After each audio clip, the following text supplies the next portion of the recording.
Well, welcome back, guys. It's just a couple days later, Wednesday, December 10th, and Winter Storm Clara has come upon us.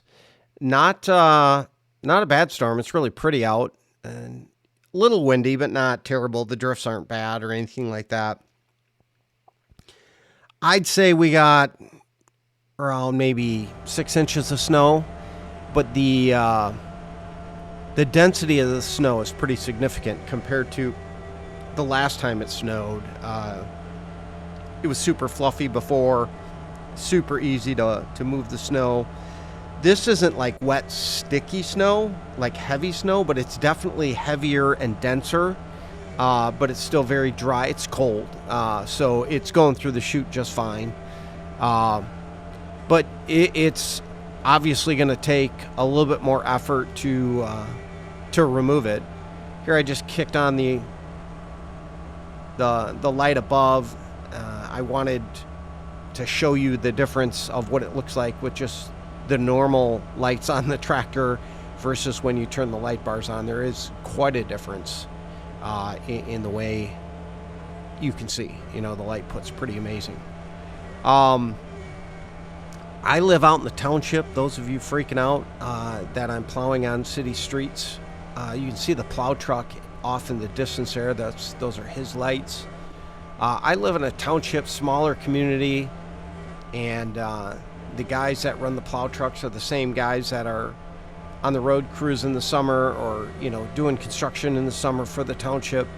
They're good people. They appreciate the help, cleaning up the intersection. It's not a big deal for me. He's got this huge monstrosity of a plow truck. It's a lot harder for him to clean up that area. So for me, it's just not a big deal. So they appreciate it. No big deal. I do not do the driveway behind the house here. I've got to get my butt to work, so I'm just kind of doing the bare minimum to get to work and make sure the driveway's passable. The tractor is performing well. You're going to see a mistake I made earlier come back to haunt me here.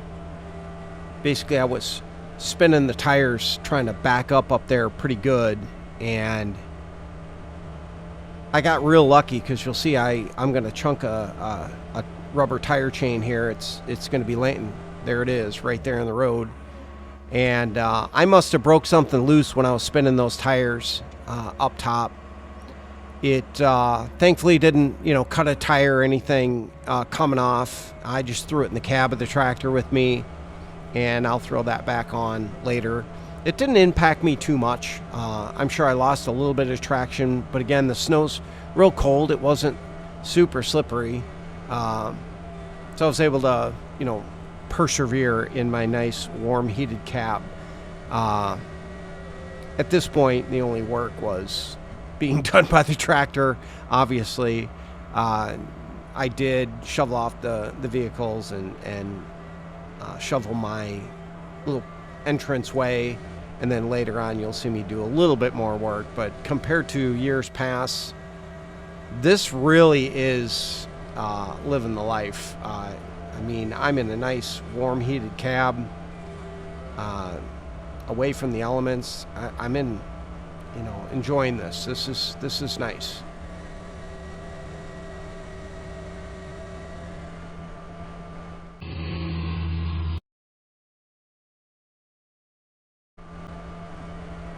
Anybody who's plowed by a mailbox where the snow's been, compacted and pushed in by the plow trucks knows what a bitch it can be. I'll shut up and let you listen to this tractor just blow through it.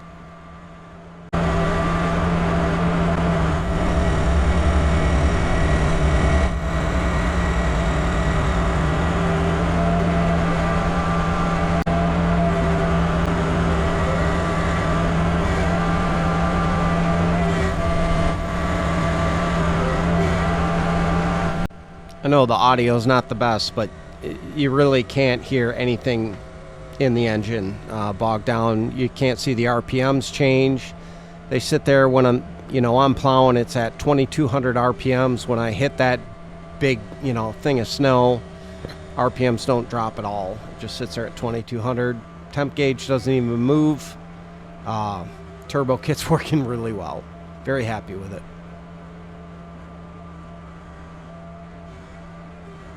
So we're coming up to a part where you hear the tractor run when it's parked and idled. Any of you hydraulic experts out there, I could use some help. I'll be quiet here so you guys can hear it.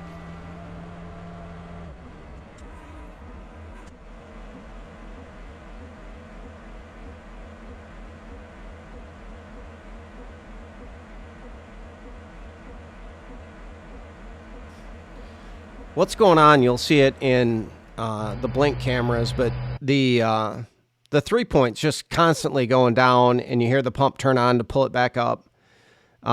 There's got to be a valve leaking or needs to be rebuilt, or something. I'm guessing it's the rock shaft control valve, but I'm not a hydraulic expert at all. I'm thinking that's what it needs. At least it makes sense to me that that's what it would be. If anybody knows specifically or has information, from, their experiences and would love to share, I'd appreciate it, because it's currently driving me insane. It happened last year when I was lifting my dump trailer with my 3-point, which my dump trailer is pretty heavy. And I think it just blew out a seal or something like that, and it needs to be rebuilt, and I've got to get on it because it's driving me insane.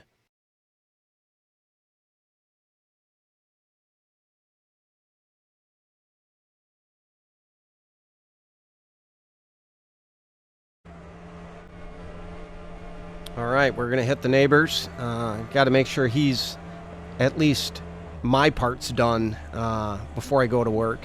Again, just clearing off in front of the driveways. This is pretty typical of what we do. It's going to look absolutely crazy where, why wouldn't I just use this machine to do his whole driveway? But this is the way he likes it.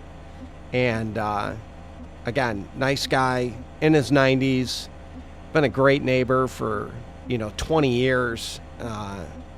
If this makes him happy, I'm happy to do it. It's just not that big a deal. But I do get a lot of people, even my neighbors are like, why don't you just do his whole driveway? They think I'm being like cheap or something. Like I don't want to make time for the guy. And it's like, man, I could do his driveway in 2 seconds, but he's had his same plow guy for 20 years. And I've done this for 20 years. Well, maybe not 20, but I've probably done this 10 or 15 years. I don't know. It's been a while, but he used to obviously take care of it when he was younger.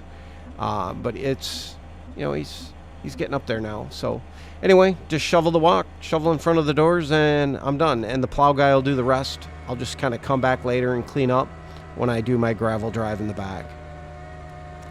So that's really about it. That's our next snowfall. Just kind of putting the tractor away for now. But catch you on the next one. Thanks for watching.